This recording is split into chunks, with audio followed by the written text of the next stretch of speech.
What are you doing here? I just came for the beer.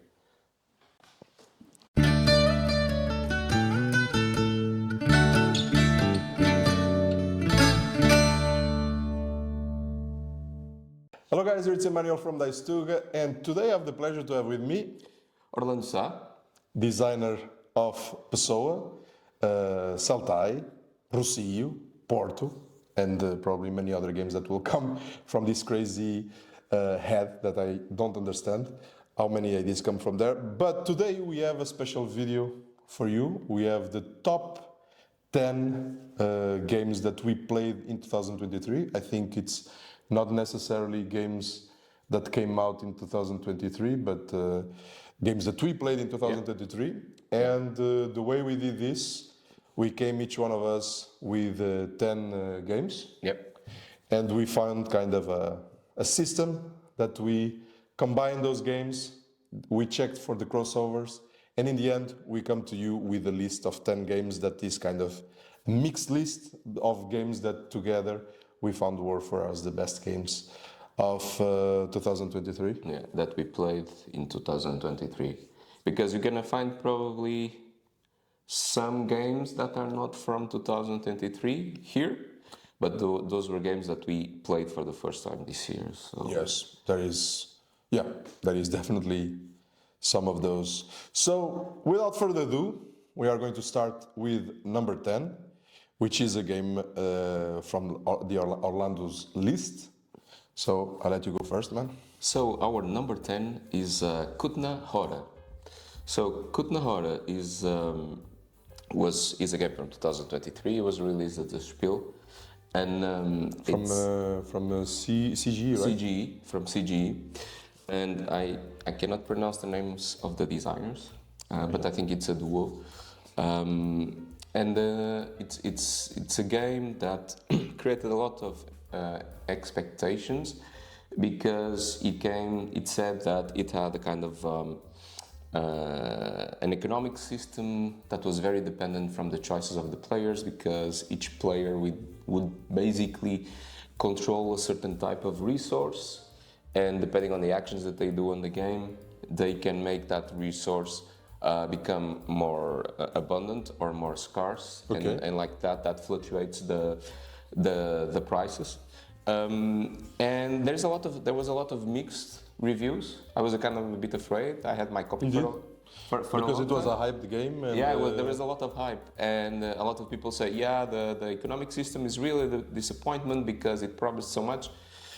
But in the end, I played the game and it was a really good surprise. And I can say that the economic system that is in the game, it's probably, for me, not the biggest selling point, because in fact it's a bit monodirectional in the sense that if you make the population grow, then that resources will become more scarce because there's more population.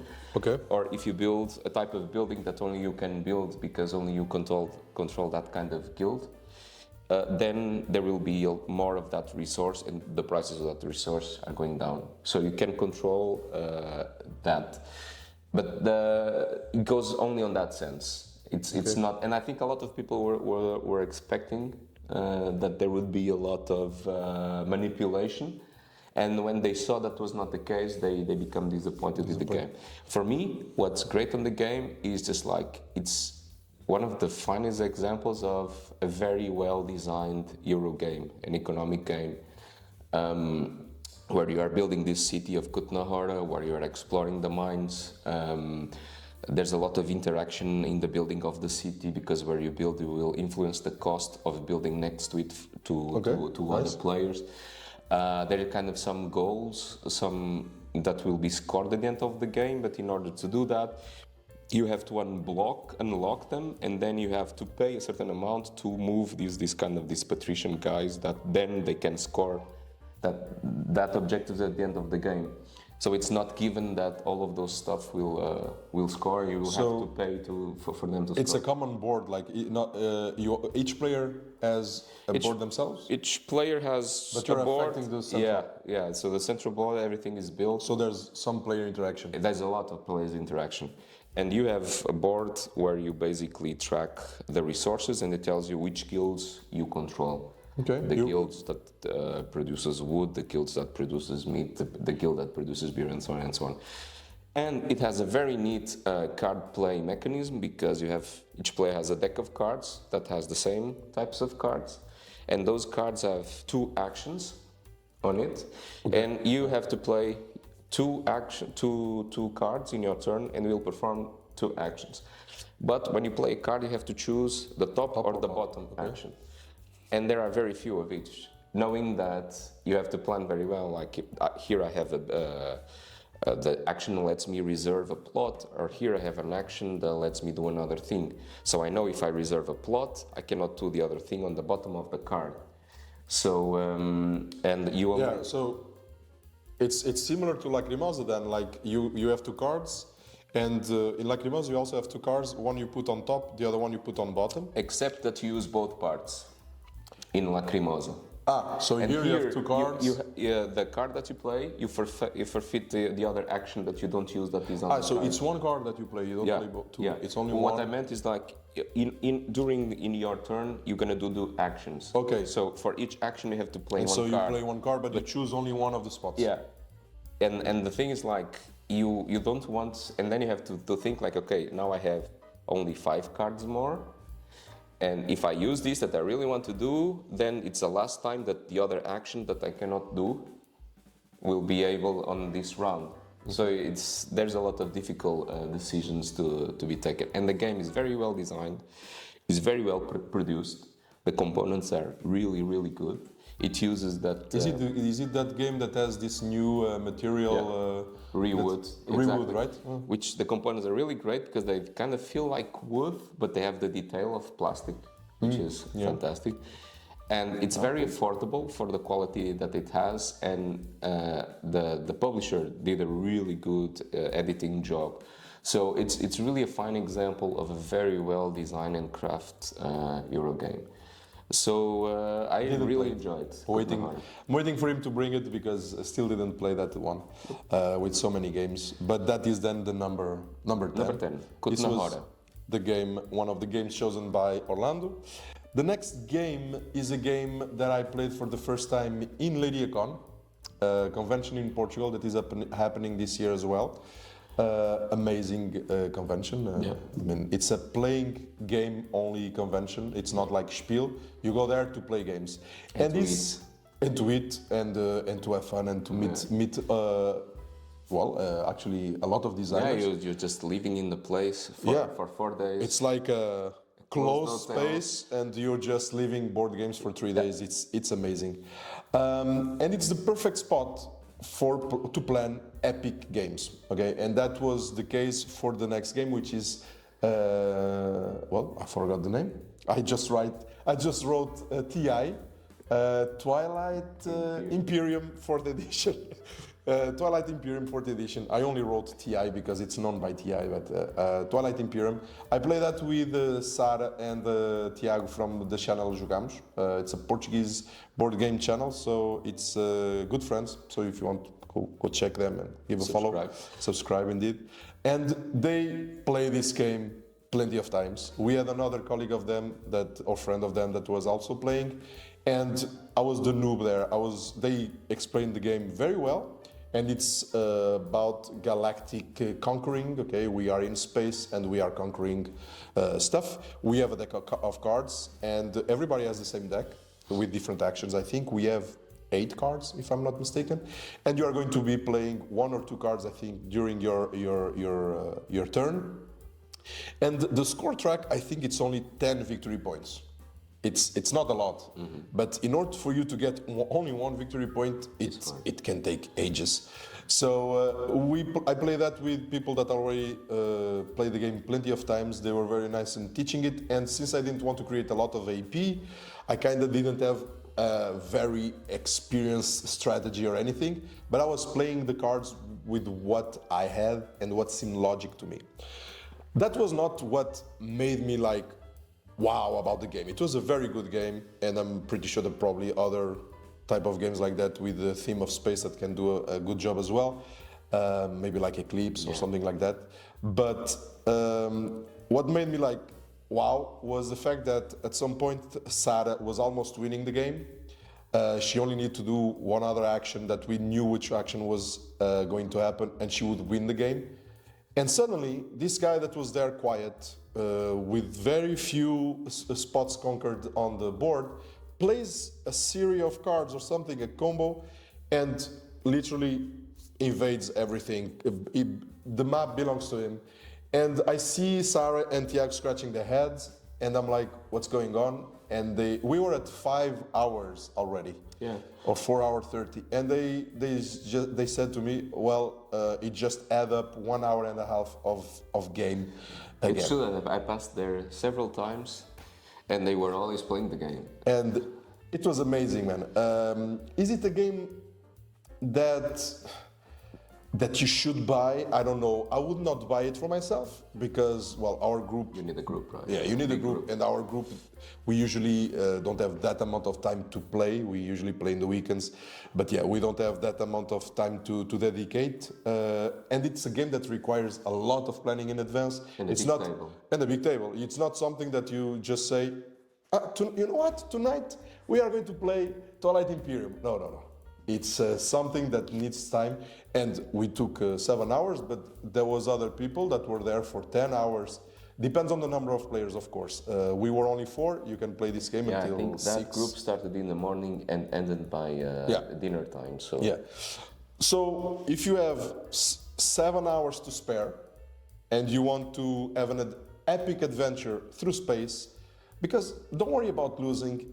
I almost won, but it doesn't create this, oh, I lost. No, it's really an experience that you're having, and I'm pretty sure that no two games of Twilight Imperium are the same. So it has a lot of playability.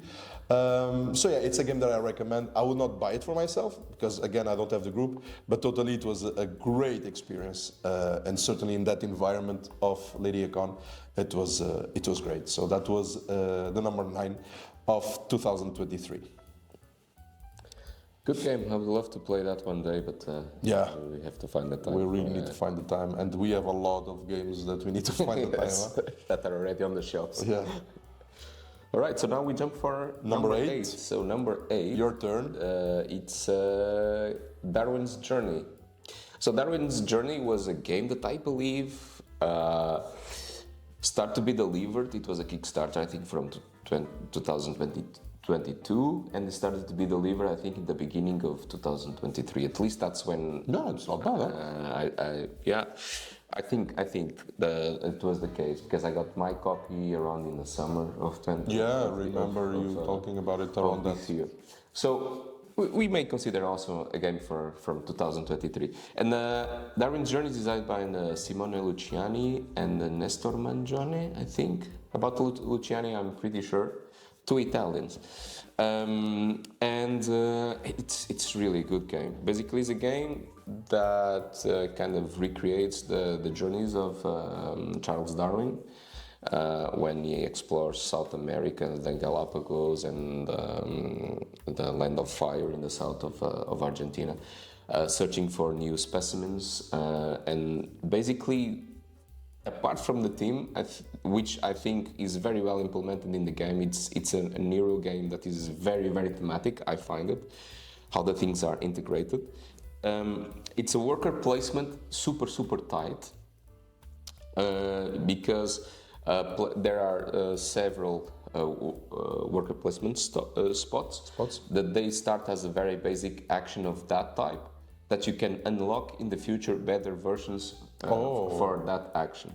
Apart from that, they are divided into sections. So if I go do an action in this section, in the very basic or in the upgraded one, I not only block that space, but anybody that comes to do other actions in that section has to pay 3 coins. And money is super tight. So it's just So like you really, you really need to choose well. is super tight. The worker placement is very replayable because there's a set also of actions that change every single game that you can add to the game, which are other ways to get the main resources or to advance. How do you add the actions to the game? There's one action that is basically adding new action spots. Okay. That unlocks different types of actions than the basic ones. Okay. And then there's an engine building aspect, very big, where players have these workers, the workers that they send, and they start to accumulate skills. They get that are in form of these seals. The seals are colored like red, blue, yellow. No, I don't remember what they mean.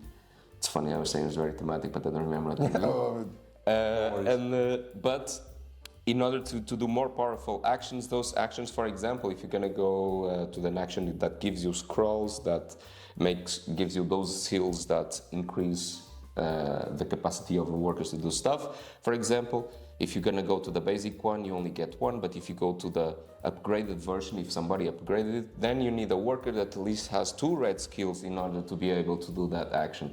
And so the actions are it's not only tight, but at a certain point you have to have the workers with certain types of skills to do the most powerful actions. Apart from that, there's an exploration part. There's a full map where you are exploring the islands. There's oppression in the exploration because the Beagle, which is which was the boat from Charles Darwin, he advances every round and scores stuff. And if your boat is way below, you start to lose points. So you also have to catch up with the main boat. And that map, you say it fits well together with all the action spots. Yeah, because one of the actions doesn't feel like a mini game. No, it's a mini game, but it's one of the actions. One of the actions is explore. Explore. Yeah. For example, one of the actions is to move the boat. Another action is to explore the islands. To reach to certain islands, your boat has to come to a certain point, which is logic. Mm-hmm. And then you're gonna search for some specimens, and these specimens you can send to the museum to be in exposition, and you get some rewards, and you unlock some knowledge. But some people can also go to the museum and use and research the specimens that you delivered, so that they can also progress in several stuff. It's a very interconnected game, very well thematically done. It's really a fantastic game. So it's a case of Kickstarter or game found success then. Yeah, absolutely. Okay, is there a solo? There is a solo that is designed by David Turci. It's not my favorite type of solo because it kind of is very meticulous. There's a lot of rules for the solo. I always like my solo just like get out of my way, let me think in my turn, and not spend a lot of time on the AIs. It's true that he replicates all the interactions that the AI does, that a normal player would do, but there's a lot of maintenance. So for me, it really shines as a multiplayer game. The solo is a bit of a core chore for me, to be honest. Yeah, but when you spend that, because it was not a cheap. Don't recall it being a.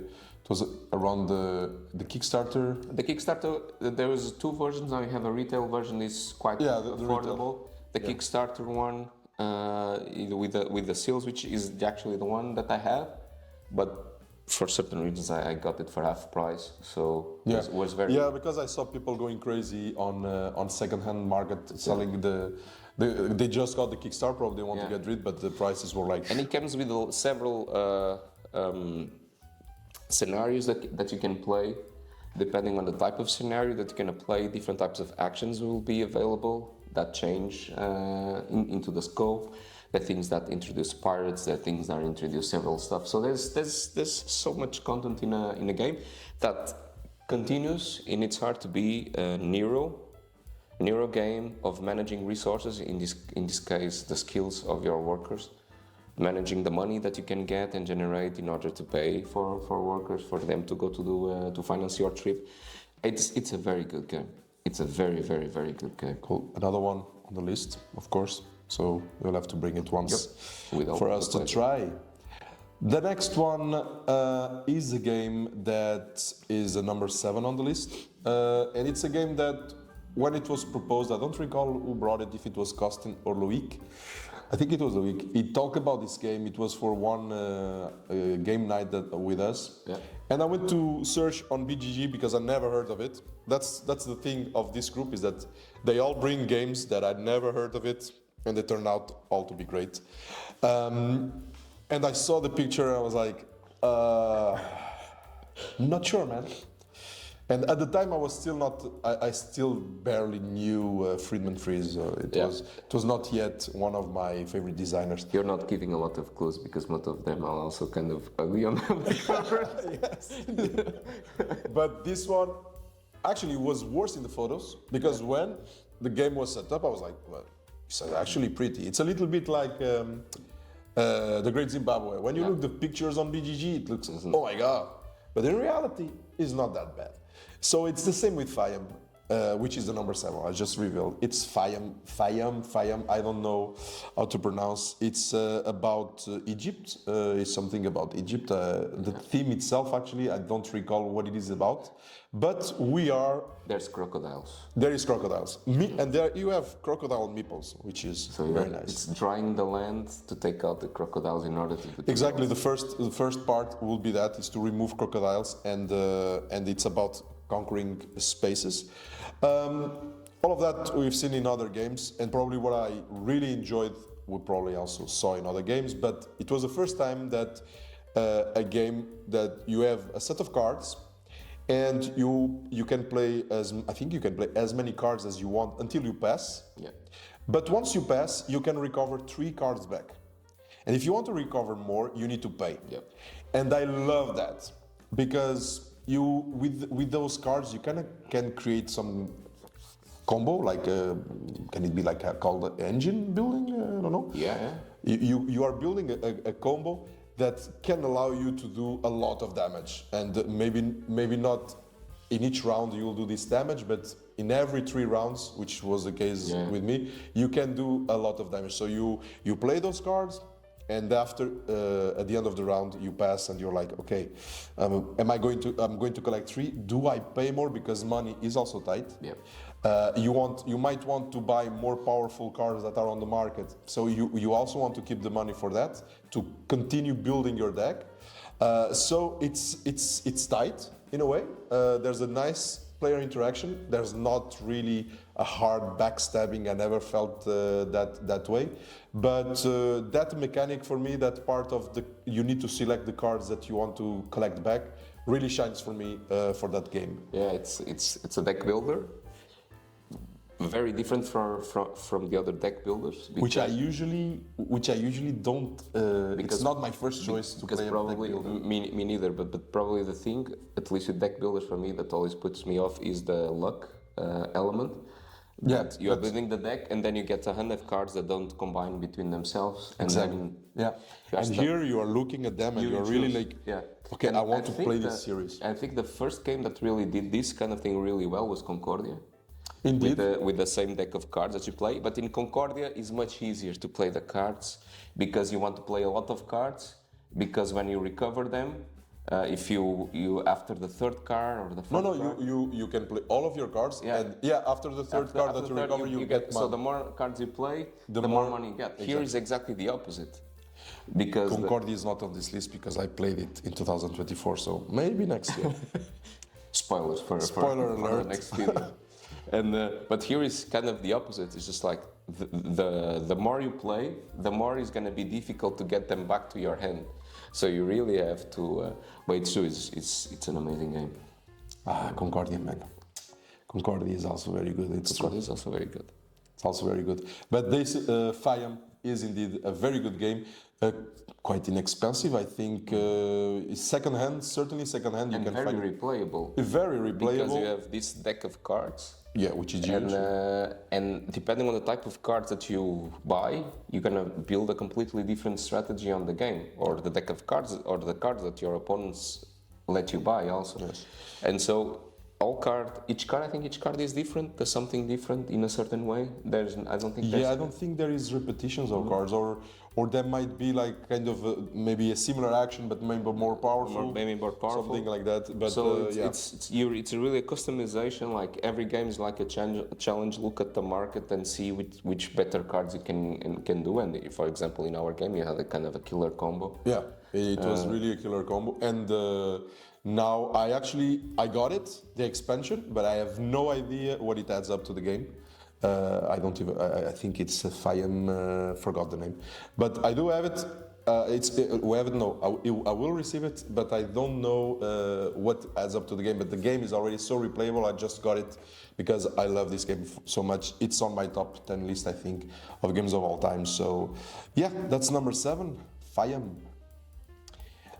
We go now to number 6. So number 6 is also a game from 2023. One of the big hits of Hyped. it's super hyped. A lot. Huh? And it's Nucleum. I was very skeptical about the game. Me Again, it's the second game of that has Simone Luciani in this list. And it's also the second game that has David Turchi in this list, because Turchi did the solo mode for Darwin's Journey. It was a game that I was a bit skeptical because of all the hype. Always. Huh? Those are two great designers. I really like what Turchi does, but Luciani it's more my kind of game. Let's say the type of game that he designs. Yeah, you always have a step back when the games are all hyped up. Yeah. So it's just very easy nowadays to hype that. And then I started to read. Well, it's kind of the son of Brass and Exactly. Barrage. Yeah. And the thing is, like, I never played Barrage, but I know for a fact a lot of people say it's a very cutthroat game. I don't know if that's true or not. And one thing I have to do is to play that game one day. But Brass is my number 2 of all time. So it's just amazing. Great. Super fun. Everything that says it's like Brass, I really want to try. Which one, Orlando? Which one?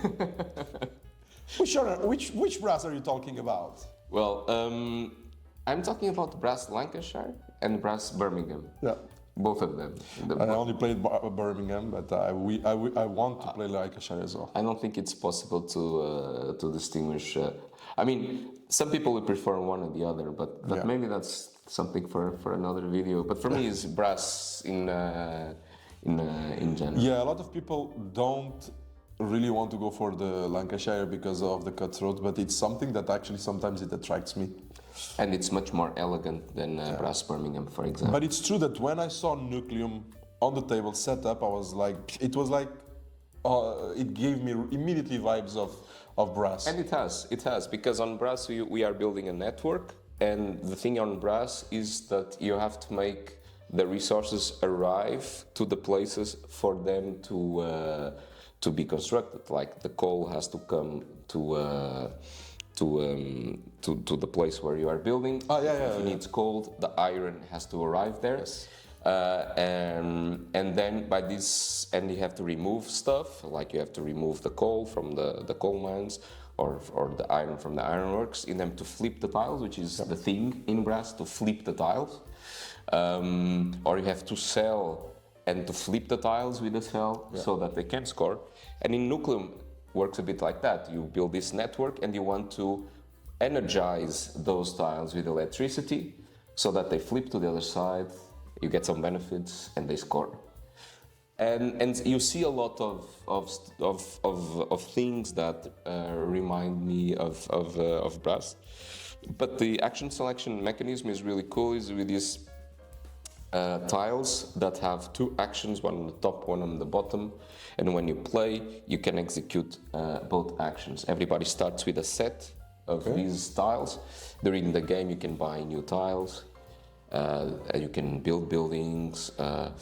All the economy on the game is... So the tiles is what define the actions? Yeah. Okay, it's millions. So you're gonna play, and the more tiles you play, the more possible income also you will have, because you have these tracks of income that you're gonna progress. If you don't play enough tiles, you can only get the income into the rightmost tile that you play, even if the marker for that income just went further on. Okay. And you also don't want to pass too early in a turn, but at the same time, often you don't have either the workers or either the money to do other actions. Right. So you are always a lot of games sweating to get the resources. So it's very tight. Also the economy of the game. It's more Always this left missing for you to be able to do the perfect. and in this game it's just which like is great. it has another layer, which is like, oh, I could have gotten this amount of money, but since my tile was played until there, I can only get that money, and I just wasted $3 that probably Could change. Could change a lot of things. But it's more convoluted than games like Brass, which are much more elegant than Nucleum, because Nucleum adds other stuff on the top, common objectives and other things. It's a very well designed game. It's a very tight game. It's probably the best economic game that from 2023, because there's another one. There's not another one. I'm seeing on the list. There's some of them. Some of them. That are economic games, strictly economic games that are very good also. But I really enjoy this game. It's a game I really want to play again because it's a very good game. It has a lot of replayability I need to also, play it too, yeah. because each player has a kind of a board, and that board has these kind of, they call experiments, which are things that you unlock, kind of technologies during the game, and each board comes with a different set of technologies. So depending on which board that you play, you have a slightly different experience. Hyped. Approved. Yeah, and also in the setup where certain things are placed on the map, the priorities on the map change from game to game. Like, for example, when you are playing, for example, Brass Birmingham, you know that Birmingham is a place to be. But in this game, the focus kind of changed. They are kind of randomized depending which is the power plant that starts with the nucleum. And the setup. Yeah. Okay. So, highly recommended. A really, really good game. Nucleum number 6. Lives to the hype. Yes. Lives to the hype. That's what I hear. Now we are starting. We are entering the number 5. Again, it's another game. Costin brought it. Board Game Pixels on Instagram if you guys want to go check it out. Subscribe. He needs to pay me something. I have to You do have a lot some. of publicity. What is And this? on Instagram is not subscribe, it's follow. Right? It's follow. Follow on Instagram. He brought this game.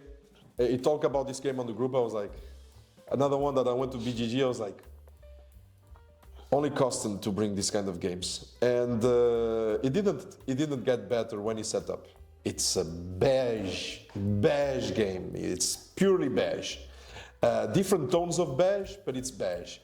And the game is colonialism, and that's why probably it might be very special. But it's an amazing game. I love this game. Was a revelation for me this year to play it, even though I didn't win. That night it was Loic that won, but it's a game about conquering. Okay, So it's just. You can say that Loic is the best colonialist of all of our group. I would say so. Can we say that on camera? I would say so. Okay. I mean, that guy, we need to be careful. Okay. We need to be careful with him because he's quite aggressive. No, but it's a game about Colonization of. yeah, it's about conquering spaces. How do you call it? It's area majority. Area majority. So you don't score points for having area majority though, but the majority in some areas will be beneficial for you. But what I love about the game is the card mechanism. So the way it works, there is different regions on the board. So you have like 5 or 6 regions. It's not the map of the world, but it kind of looks like as the map of the world. But they didn't want to be, And so you have 5 or 6 regions, and with your cards, you have actions in your cards, and you can play those cards in a specific region. I can play this. Let's use real regions now. But I can play this in America. I can play this in Europe, and that's the action that you're going to do in those regions. But the first card that you played it turned down. So you played always the first one turned down, and then the other one facing up. And the fact that you place one facing down already raises questions to the other players, because they're like, what is he going to do there? Is he going to collect resources? Is he going to put more of his guys to get the majority of that area? Is he going to chase other guys from other players that are there for them not to score? What is he doing there? And indeed, sometimes you are just bluffing. You are like playing that card for them not to focus on that area, but to be like, to focus actually on that area and not focus on others, because you actually want to go do things in other areas, but they are going to be initially focused on that because they wonder what you want to do. So that part, that little mind game, and even though it's a game about conquering spaces and stuff, there is not a lot of backstab. So that is, for people that are scared of backstab, there is not not a lot, or at least not enough for you to fight over it. But that card mechanism really shines for me. I really like it. And at the end of the game, it's not about collecting a lot of resources that you will win the game. In the end, it will be about the resources. Mm-hmm. But you have like 3 types of resources. I don't know the names, but it's yellow, blue and brown, or black, I don't recall. And at the end of the game, imagine that you have 5 yellows, 5 blues, and 10 browns. You are going to actually score only 5, because you are going to score the minimum that you have. And so that is very important, because we got to a situation where we were really, at the end of the game, we were really close to each other. I don't want to ruin his life, but Costin lost by 1 point. And me and Loic, we tie. And the way to untie is by this amount of resources that you have. And so he won due to that, and I find that it's a very nice game. The fact that this beige totally forgot after 2 rounds of the game, and totally it was one that this year shined for me, and I wish I could get a copy in second-hand markers, because this is very hard. I think it's from Spielworks. So it's a very hard one to find. But even the theme, you know, like nowadays people colonialism. But this actually, if you think about the theme of the game, is kind of really a critic to colonialism. Because, you know, when people talk about colonization, what we Europeans did all over the world, those who defend in a certain way, they say, yeah, but we also did good stuff. When we know that the most important thing was to go to those places and take the resources of those places, which is what this game does. Is about just that. You just go there, fight, collect the resources, chase people out, chase the natives out of that, so they don't have control. And so basically, people will say, yeah, but a game about colonialism. No, it's actually a game that really criticizes. Go further and check what is the game about. Colonialism is really a plain critic, because each player is just like being a kind of an asshole, just going to the place, chasing the natives and gathering the most resources. If this is not the biggest criticism that you can make to European colonization, then I don't know. The other way around, a game called colonialism, where you are like coming with things to offer and stuff, that would be a more that would be whitewashing. Yeah, exactly. Well, here in this case, some people may be afraid about the theme, but it's just like the theme is just like, if there is somebody that doesn't know anything what colonialism it was, and if he plays that game, but again, this can be considered like the real theme. I'm pretty sure that if this game was called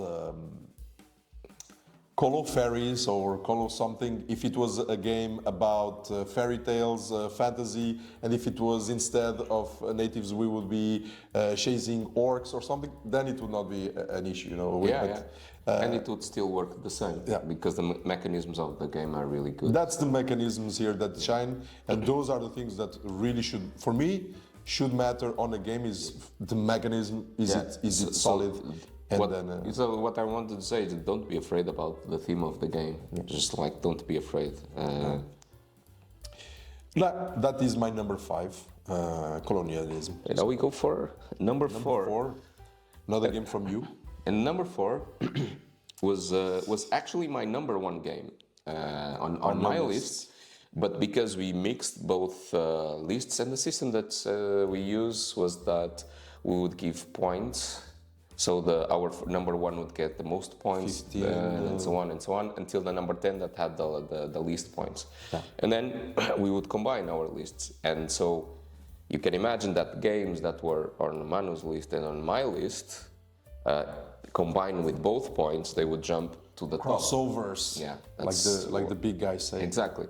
So from a certain moment, when the really crossovers are gonna appear, those you will see which ones we actually both have in our list. Yeah. But that's to say that Carnegie, so the number 4, which is my number 1, it's not on my top 10 list. It's not on this top 10 list. Otherwise, it would not be number 4. I really need to play that game in a group, because it really didn't work out for me. And I have it there, deluxe version, and it's a beautiful game. Yeah. I didn't understand. Maybe we have to do a deal about that deluxe. And it's a game that for me it was a game that I was postponing playing the game since it came out. Yeah. Because I think it's a game from 2022 or maybe end of 2021. I think it's from there. Yeah. I heard everybody say it's a good game, it's a good game, it's a good game. I was just like, and then these very smart guys from a group called Spiel Portugal, which are the organizers also of LadyCon, which is a group of very smart people who have very good taste for games. They organize the Spiel Portugal Awards, and this game won. And I said to myself, no, now I have to play this game, because like, if this guy says it's good, it must be really good. The game I'm talking about is Carnegie. You already said it, man. I said it? Yes. Oh fuck, it was in the beginning. And I was thinking here that I was making this. I'll see if I cut it. I don't know if I'll cut it. Probably I'll just make it look stupid. Okay, so after this non-necessary building up, Carnegie is really a good game. It's a pure economic Euro game, all about optimization. Carnegie has an actual selection system that is very, very good, and what is one of the things that makes the game really good, which is you have these 4 rows that correspond to the 4 main actions on the game.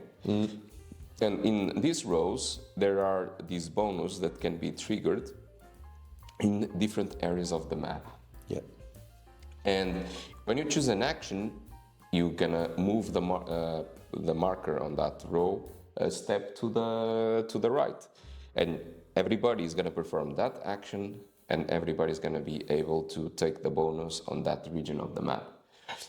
The great thing here is just like timing is super essential, because if you make an action that triggers a bonus that only you can take because the other players are not on that area, situation to do it, yeah, you just have a great advantage. Even better if you trigger an action that the other ones cannot do so proactively or so not performant, because the way the actions are resolved is that players have this kind of a player board which has different departments, and these departments kind of customize and make your engine building. Each department that you build opens spaces for workers to go there, and it's related with an action. So let's say if I perform the R&D action, and if I have 2 R&D departments, both of those 2 R&D departments are going to trigger, but only the spaces there that have workers there. Yeah. So if my opponents momentarily they don't have any R&D worker there, because a lot of the actions, a lot of the benefits that you gain it by moving the workers into the main board. So it happens often that your workers are out on the main board and not on the departments. If you trigger an action in a perfect timing, you can have a really good action with a lot of workers performing, and your opponents can have a really bad action because they don't have almost nobody in their departments working on that type of action.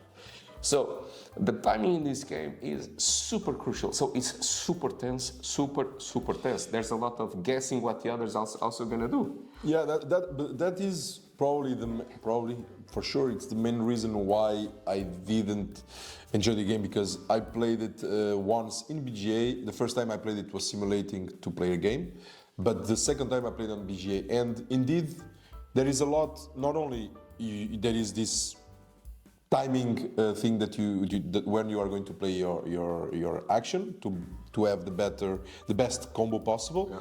But also there's a lot of also tracking what others are doing, because you want to be sure that you have a good combo, but you also want to make sure that it's not going to be super beneficial for the others. Yeah.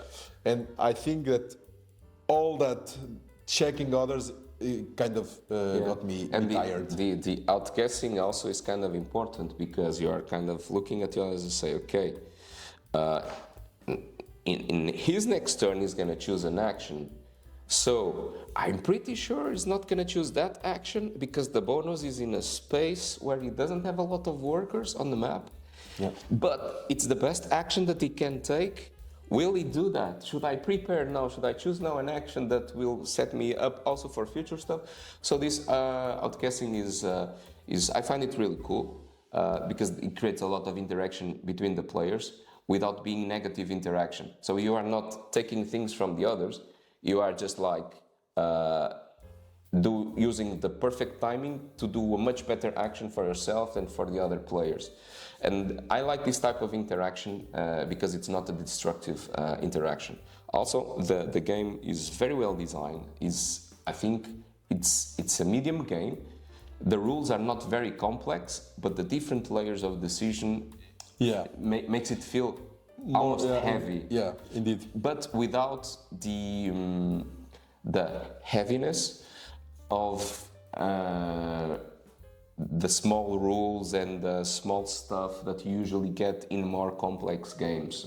For example, the game. Yeah, like there is less. It's more straightforward. It's much more straightforward. You do this and this happens and that's that why happens. It's more. But there's a lot of layers that are not rules that interconnect between each other that make all these different so heavy to strategize, even when you put the departments where you move the workers to go to your departments. All this logistics, it's a game about logistics also, having the workers in the correct place at the correct moment, advance on the map. On the map, you're gonna build projects in different cities, trying to link them also, trying to make your transportation track arrive to the best possible so that you can score a link between cities.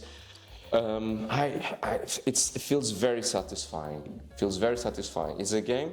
It's really a type of Euro that I like. It's just like you have to sweat to do stuff, but when you pull the stuff, man, it really feels good. I believe that, but for me, it just felt a lot of maintenance, and that's why I really want to try that game, because there's these games that you really want to like, and Carnegie is one of them that I look at the game. The deluxe version is great. Components quality is amazing. It comes with an insert, which is also great. And it's a game that I really wanted to like, but I didn't for now. We need to bring it to the group for us to try. So number 4, Carnegie. And now we are going for the top 3, which is funny because the top 3, it's a game that we played in Lady Econ as well, and again an epic game. This one started. It left in the middle and then come back in the end, but it was already finished. It was planned. Yeah, it was planned. It was not. No, no. Oh, I really don't like this game. No, I'm no, gonna no. go away. Yeah, he had more important things to do. But indeed, he started and then he left. You Because started. it's possible to do that. It is possible. So you can play the game one versus one, or two versus two, or two versus one. Yeah. What they recommend is that if you are going to play two versus one, you one player chooses. Well, I cannot say yet because I didn't say the name of the game, build up which to is the- game is War of the Ring. The board game, not the card game. Card game is there, still didn't play. But we had the luck of having Luís Romudas teaching us the game, which to be honest, I look at the rule book. I was like, I'm not getting it. And Luís made it like super clear to me. I understand his side, I understand our side, and it was very nice of him to teach the game. So thank you, man. And he played he played alone. So he played initially with you, and you guys were playing the fellowship. Yeah. And then I abandoned him. and I then abandoned the you left fellowship. him, of course. But the fellowship actually in the move they separate as well. So he went doing his stuff, and Luís stayed alone. And I played with, I think, I'm sorry if I got the name wrong, but I think it was Ricardo. We played with the bad guys, okay, with the forces of Sauron and so on. Basically, it's two different type of games, two different type of way of playing with the bad guys and the good guys. We are playing the trilogy of Lord of the Rings, so it's extremely thematic. There is some dice rolling. Some people might not enjoy that so much. There is some way of kind of playing with the luck. So you might get some dice rolling, but with some cards or something or some power, you can mitigate some of the luck. But the Fellowship, they are playing kind of as a hidden role. So they are moving through the map. You don't know, okay, because they are not actually moving, but they can advance some spots. And while the forces of Sauron, they are conquering spots. And if we are able to conquer a lot of spots, we win the game. But the Fellowship wins the game when they get to Mount Doom and they drop the ring. So since they are moving hidden, we don't always know where they are. And the way that Luís won was that we were conquering a lot. We were actually fighting against the armies of the good guys, and we were winning a lot of places. But we forgot that he was moving forward and we didn't know where he was. And suddenly he reveals his position and is already super far away by moving on the map, and that's how he won, because you have some track that I forgot now. You have like some kind of track in both sides that if you get to a certain amount of points, you win the game. Well, it's just like the battle where they pull the forces out of Mordor to give time for them to go to Mount Doom to... Yeah, there you go. So, similar to that. And even though I didn't notice the time passing, it took 5 hours. We even had to do a pause in the middle, and the duration of the game was 5 hours. Still faster than Twilight Imperium. It was still faster than Twilight Imperium, but I love that game. I love it so much that I have all the expansions. I have no idea when I'm going to play. I'm a huge fan of Lord of the Rings, so... Me too. I have to have it. I did get all the expansions plus the card game, and I still have the expansion that allows you to play solo. No time to play yet, but is there an expansion for solo? Came out during Spiel, and so you can play solo the card game. So it's the card game. The card game. Okay. There is something on BGG that, but I don't think it simulates that great. I don't see a way also. It's very hard to do a solo for that game. Yeah, it's a pity, but some games it's just not possible. That's why I'm surprised if there was one. And it's I think it's the only way to play, because it's so epic and huge that I don't think you would just sit on the table playing that game alone. It is about the interaction with people, and you kind of have fun because You are also talking with people, so it's a really No. good moment. It really helps that you are inside of the theme. Yes. Because if you are not inside of the theme and if you don't know anything about Lord of the Rings, Yeah. it's gonna be difficult. Yeah, I was going- because every single card is related with a character or with something. Exactly. Someone like me takes out a card and sees something, Mithrandir. I'm like, Mithrandir, it's talking about Gandalf. Someone that is not a fan of Lord of the Rings, this is not going to work out. Go play another game. If you're a fan of Star Wars, maybe play Star Wars Rebellion. Especially because the rules are, it's a heavy, the heavy rules rule are game. Yeah. And we were lucky that every time a new card would came out, we would just have to ask Luis and he would just tell us. But otherwise, we need to go check on the rulebook that not always is clear. yeah. And it would be difficult that, for example, if there were two players and one of the players doesn't know how to play the game, I don't see how that would be possible because then he would have to be making questions to the other guy, kind of revealing the information. Revealing the information that he the has. cards that you're getting. So that is important to know that you really have to know how to play the game once or simulate that in order to really go and enjoy the game. So you are a fan of Lord of the Rings, and you are looking for an epic, nice 5-hour session or 6-hour session with 4 people or even 2. You can go check this one and see if it's for you. If you're not a fan, stay away. Yeah. But that's my number 3, my experience. Another one in Lady Econ, it was War of the Ring. So now, number 2 and number 1, which are 2 common games that we both love. Were very high in our lists. Yes. And because both of these games were very high in our lists, when combined with the other games, they just jumped to the top. Yeah. Number 2, it's a game that you already had played before, but this year had a new version that released in Spiel. But we were lucky that we had a designer in Portugal during Lady Econ. As you can see, Lady Econ is the source of a lot of good board game experiences. And we played this game 5 players. Yep. And all of them were new players. We had the luck to have the designer teaching us the game. And do you want to tell the name of the game? Yeah, or do you want me to build again and then... you can build it. I say the name and then I build it up again. I build up until here, now you can build up until here, and then we reveal the name of the designer and tell that the game is... So this is a game designed by our good friend. Now we also have to it's not paid promotion, okay? No. It's a really good friend, an amazing guy, Etienne Espreman, which is also a buddy of us that sometimes play with us in our game group. A very annoying gamer because it's very hard to win against. Yes, that's true. But since I always lose, my expectations are always low.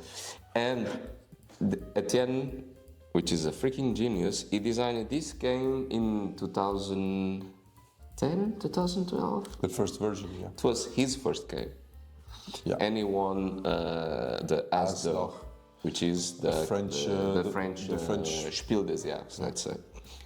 And it was an amazing game. And it was more or less around that period that I started playing games. And I remember that Bruxelles, which is the name of the game, Bruxelles 1893. Was one of the first really complex games that I played, and at the time I was just like, mind blown about how a game that is not at all complicated, but which is a game where the simple act where you're gonna choose an action and you have to bid a certain amount of money, the decision is so difficult because you are bidding, you are deciding the action, but you are also bidding for the majority on that line, which will get you a bonus. And the majority of the floor of it. You are trying to surround these the coat of arms of Brussels, the iris flower. Iris flower, yeah. And also you are trying to surround that with the majority of your workers. So you see, in one decision you have already 3 decisions. Yeah, And- and it's I was teaching this game at Spiel because I was in the team of Etienne as well, so I play this game a lot, and it's a game that most of the people that came to the table to play the game, they look at the game and they think it's overwhelming, it's a lot, and they think immediately that it's an heavy game. Until I explain the rules and they start playing. The only thing you need to do is to bid and place your worker in an action. That is your main thing. It doesn't change from that. It's every time you need to place a worker, you bid. There are special locations where you don't need, but you want to place a worker on the board, you bid. After enters in the game is maybe you are maybe not in the first round because you are new to the game, but the second one, wait, he scored a lot of points because he got the majority here.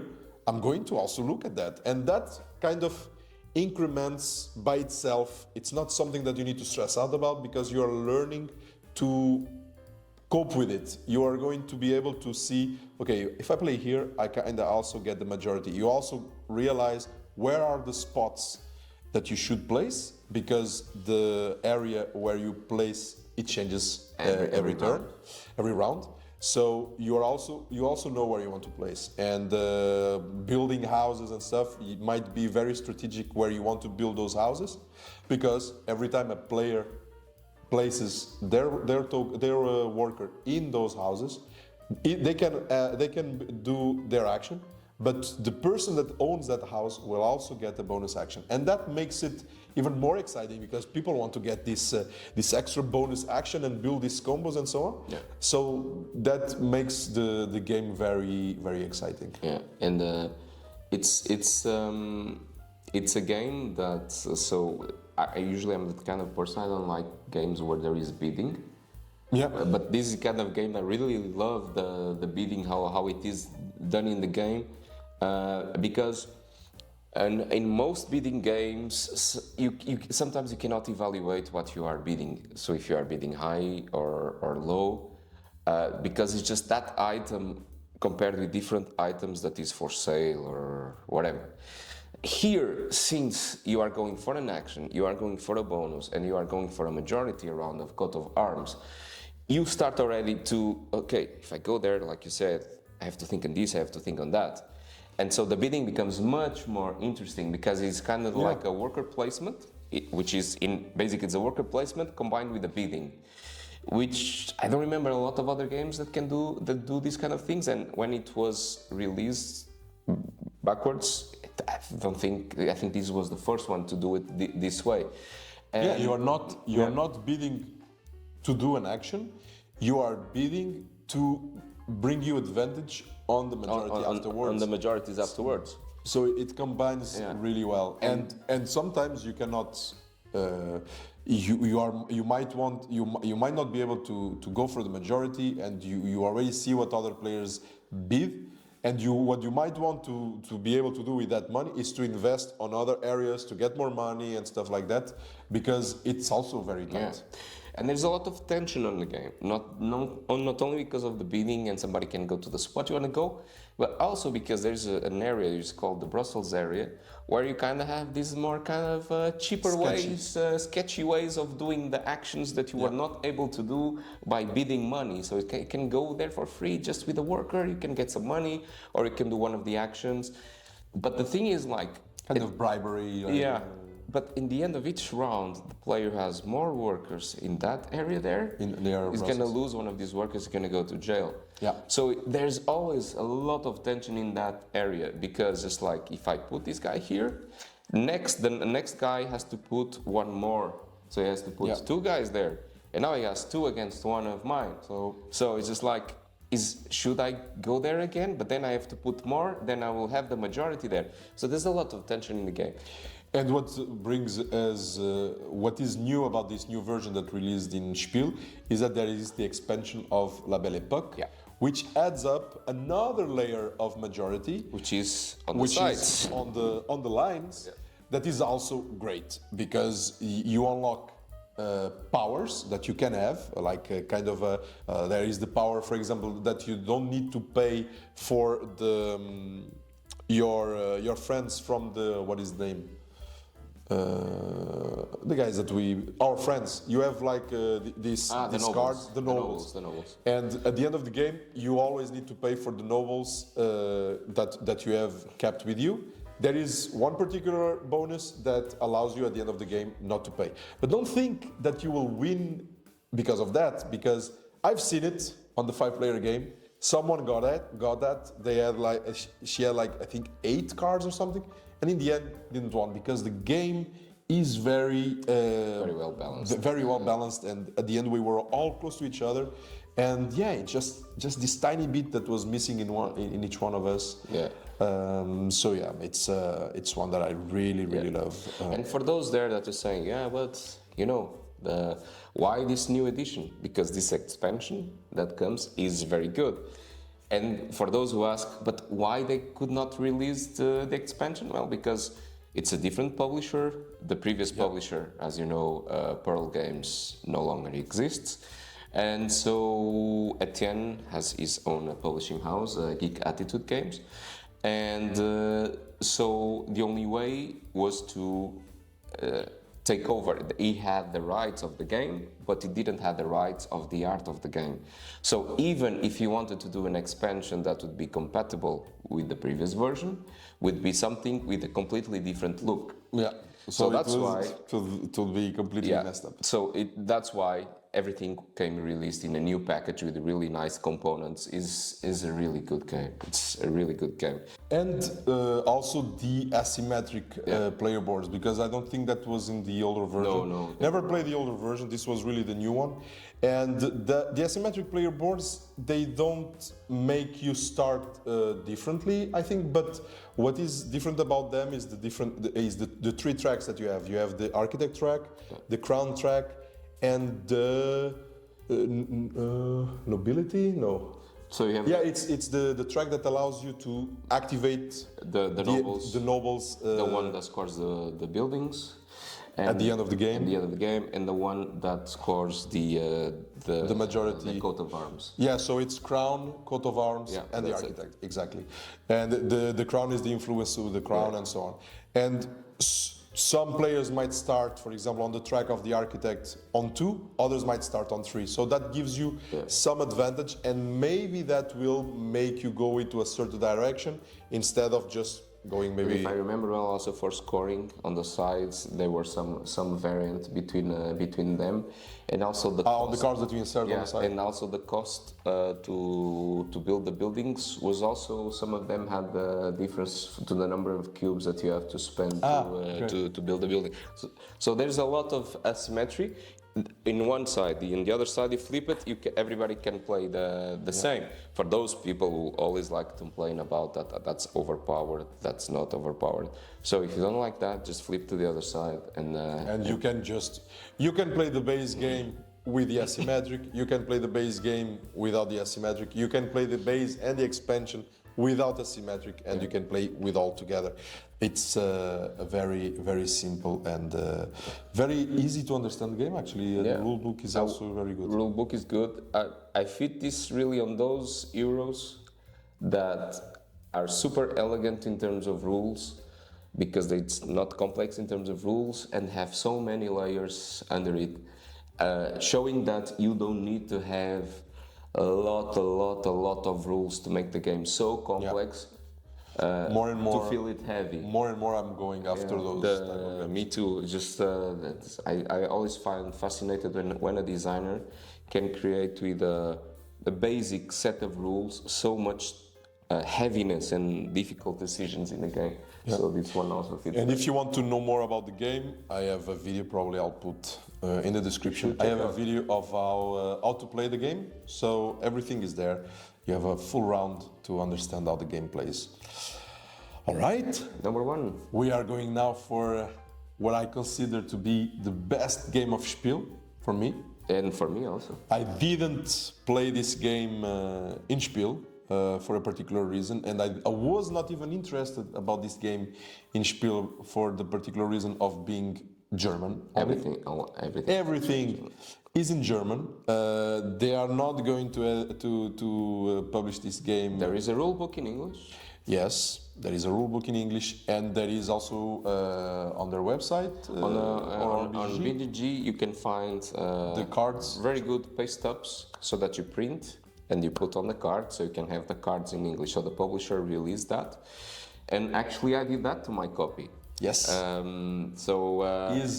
He likes some, like Sado stuff. Yeah, but when you feel some pleasure, like making prototypes, you say, why not? It's just like set up. It came out really good.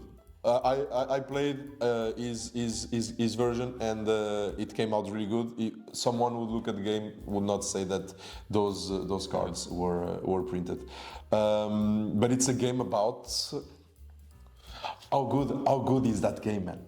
That's super good. Yeah. So it is. It's my number one also from Spiel. Yeah.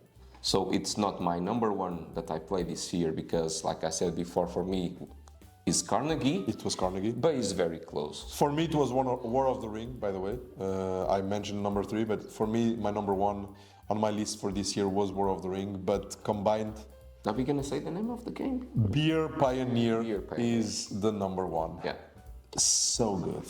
It's so good. I am so sad that there is not also because I'm sad that there is no English version. I got the game, but in German. But I am sad that there is no way. I understand why, but I would love to play that game by myself. Of course, it makes no sense, but it's so good. You mean a solo mode? A solo mode. But yeah. But I mean, how good is that? Yeah, the game is super good. The game. So in Beer Pioneer, if we Pioneer, yeah, I say Pioneer, but it's Pioneer. That is published by Spiele Fable, yes. And is designed by.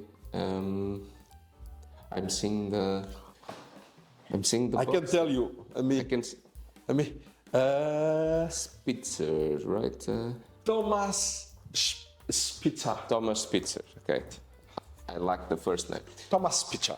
So no Thomas is known for some of other games that he did with Spiele Fable that go about the coal on the Rhine Valley. There's a series of games that he designed before, and maybe one of the reasons why this game doesn't have an English version is because, for what I understand, Spiele Fable, they do very small prints.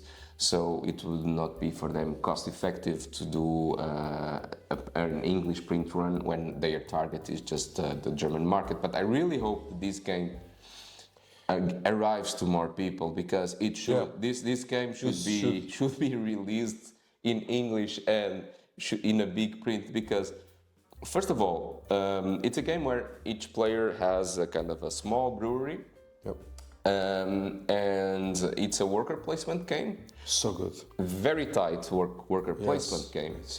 And your workers have kind of experience values. Yes, that's so. So in order to do a certain kind of actions, you need to have a certain kind of experience. But or saying in another way, you don't need to have the experience. But having the experience will allow you to unlock bonuses. And you can do a lot of damage. There is some spots where they require like a level 2 or a level 3 that initially you don't have, I think, level 3. You have only level 2 and level 1. I think so. Yeah. Something like that. And then you are able to upgrade your workers. And then you are able to go there with level 3 and so on. And that unlocks you the capacity to place the small meeples that we have. You have like big workers and small workers, and you place those small workers in these bonus actions that, if played right, you can boom, boom, boom, boom. It's great. It's like, so the worker placement has this layer. You go to the places, you do the actions, but if you are cost effective with the experience of your workers, then you unlock this side bonus that then will do a kick to the other actions that you are performing, and the game is all about that. The game it's very tight. Everything is very tight. Certainly in the beginning, like the cards, you have a big row of cards, but you can only access the first. And again, the cards. It's again a game, and that's why I love more and more those type of games, because it's again a game that has a lot of layers, because you have the breweries, you have the bonus actions, you have the way to evolve your workers. You have the cards, but it's not just simple card. Each card has like 3 or 4 sections. Yeah, they are multi-use cards. So you can play the card, but you say, I'm going to play for the top, I'm going to play for the purple area, or I'm going to play for the green area. And on top of that, you have cards that you have like kind of a person, I don't know how you call it. You can slide it down on your brewery that gives you a constant power. Yeah.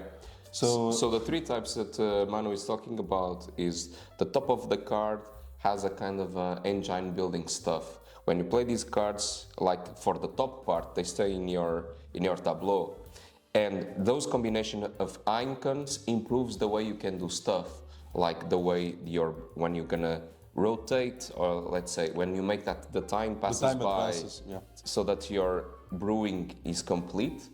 The more cards that you have played that has these icons, the faster it goes, and the more barrels you can recover into your brewery, all these kind of things. The other thing these cards have, if you don't play them for that effect, is they have an order which tells you if you fulfill this order with this type of beer, you get points and other stuff. Yeah, and you like when you have like 2 or 3 cards that have the light bulbs, you unlock another area that allows you to get other type of bonuses. And you might not. You have like 6 types of beers. 6 types of beers. You might not want to go for all of them because you are going to. The way to get victory points is by fulfilling the contracts that are on the cards. So you probably are going to focus on getting the cards that you want. You unlock 2 or 3, and you are going to work with those beers. And they not always come when you want. They don't. You might not be able to get the cards that you want, and so you might be pushed to unlock. But indeed, like you said in the beginning, it's kind of slow paced. You feel like, I'm not able to do anything, and everything is locked. The game locks everything. Everything. The brewery, the beers are locked. The space for the extra beer storage are locked. You have other pieces on the storage that you also need to remove, and so a lot of it is unlocked. Access to cards, the cards that are the center of the game with the 3 uses. Indeed, on top you have a kind of a marker that is your that is your kind of your level as a master brewer. So you have to advance on that card to have access to be able to access those cards. Those cards. So it's one of those games that, like I said, in related with other games that we talk about, is you really have to sweat to do the stuff. But when you do it, it feels so really good. You feel like fulfilled. Even like in my case, that I never win games. When you pull these good turns, it's just like the game is already there for you. So you don't need to win the game because you already did that 2 or 3 turns where you were preparing during several other turns to do this big turn is really satisfying. And it's one thing that me as a player I enjoy a lot, because I also see that there's a huge wave in game design of games that are these kind of feel-good games, which are, and what I mean by feel-good games is games where you are doing something and you are immediately rewarded. You do A and you get B, C, and D.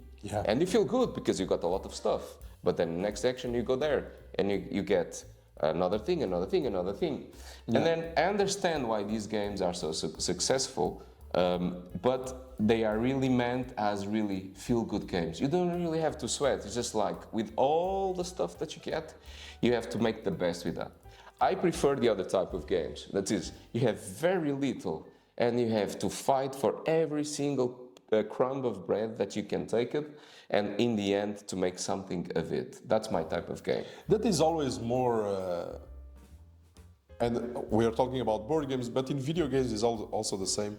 This, when you are having more challenge and you are able to get over that challenge, it's always way more rewarding, and gives you, for me at least, it gives me the feeling that I want to go back to that game way faster than to a game that gives me reward all the time. Because at some point, it just feels easy. It doesn't feel like challenging enough, and the right balance between rewarding and challenging, it's hard to meet. And this one for me, it was really like wow. I was not expecting. It's not the kind of game that you, by looking at the cover, you are like not expecting at all this. And it's about beer. I mean, I don't really care about beer, even though we are both in Belgium, but he likes it more. I enjoy beer, but it's not the theme that attracts me. But yeah, again, another proof that the theme doesn't matter. Yeah. The mechanisms are on top of it. But I must say that the team is very good intertwined Yes, perfect. With the mechanisms. Everything makes 10 sense. out of 10. And I must say, we played this game. It was me who teach the game, I think. Yeah, I teach the game. We were with 4. We never had to look to the rule book. No, because everything makes sense. You want The to do iconography is super clear. super clear. The rules make all the sense thematically. Yeah. That if you have a doubt and just no, of course. But wait, because, yeah. it's like that. It makes sense. I need to produce in order to sell. And on those moments, I was just like, when they were playing, just double check to see. Oh yeah, it's exactly like that. It is so awesome that when a game is like that, the mechanisms are great and you are able to place the theme on top and it fits. And yeah, iconography wise, it's great. If you guys are interested, again, I have another video about that game, how to play, where I don't brag a lot about the game. I just teach a bit of how I simulate a two-player game where you can see how the game flows. So go watch it, man, because I think this game might not be now. People might not be on the mouth of aware, people. yeah. People are not aware yet. But this should be a game that people should know about. Yeah, I just hope that people get to know this game, because It's free to be published in English as well. come on, it's such a good game. Yeah. It's by far for me the best game of Essenspiel. Without a doubt. 2023. This is a game that from Spiel that I already played twice, plus one of the times was simulation, but plus the time that I played on camera, and I have other games that I got in Spiel and I still didn't unbox. So yeah, for me, the best number one. Kudos to Thomas Spitzer, because it's super good design. And to Spielfable also, because I think they did a really good work. I just hope that they can manage to find some partner to publish the game in English, because people have to know this game. Yeah, and if you are having troubles finding the game, you can always check their store. That's where I got my copy. Yep. They after Spiel they still have copies there, so you might be lucky and you might be able to get one copy from there. So yeah, I don't see it in a lot of stores here, at least. Didn't see this game popping up anywhere, but man, If you have the chance, just play it. It's not super expensive, so just get it. Believe me, it's worthwhile to do all the paste ups for the cards. It's worthwhile, because I remember, and just to close this, before we playing the game, I was saying to these guys, look guys, I have the game and I'm losing a lot of time making the paste ups of the game. I just hope this is worthwhile, and I didn't spend a couple of hours. But it was. It's not going anywhere. Yeah. So yeah, this was our top 10 for 2023. I'm curious to see what will be 2024. We are very lucky with the group that we have. A lot of good games come to the table, and with all the conventions and so on, it is a good opportunities to play good games. So let us know in the comments if you know any of these games, if you got any of these games, and what is your top 10 of 2023. I'm also interested. I'm also interested in reading what is your top 10, to see if we are very far from the common, because there is some games here like Colonialism, Beer Pioneer for sure, maybe Brussels, even Carnegie, that are not talked a lot. Nucleum was super hyped, so I cannot mention. So yeah, let us know, and thank you for joining. Thank you for the beer. You're welcome. There's another one you can get. Thank you for joining. It was really fun. I will try to do this more times. Yep. And yeah, don't forget to subscribe. Instagram, Facebook, TikTok, here on YouTube, whatever you want. I'm present on all the social networks, and you can follow Orlando as well on the Instagram page, just to follow him. If you want to see pictures of ugly prototypes, I'm the guy to follow. They are not ugly, but go ahead. So that's it, guys. Thank you, and see you on the next one. Ciao. Ciao.